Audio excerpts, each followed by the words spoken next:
وعباد الله علاش نهضة بركان مفتري، ده سجلوا الجول الاول قبل ما الماتش يبدا، لسه بنقول يا هادي ما كملناش الكلمه زو الجول الاول شويه زو الجول الثاني، والشوط الثاني بدا قلنا خلاص بقى ضيوف عيب زو الثالث شويه وقاموا مسجلين الرابع، الحكم لغاه تسلل.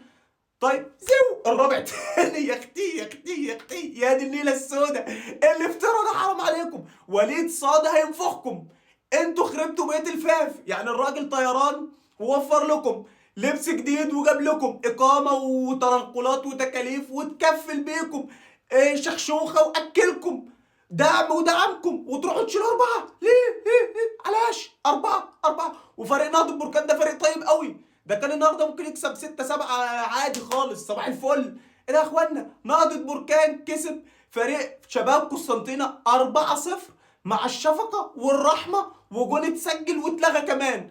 ايه ده يا اخوانا حرام.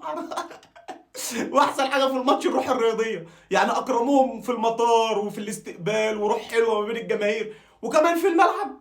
الله يستر. سلام مبروك.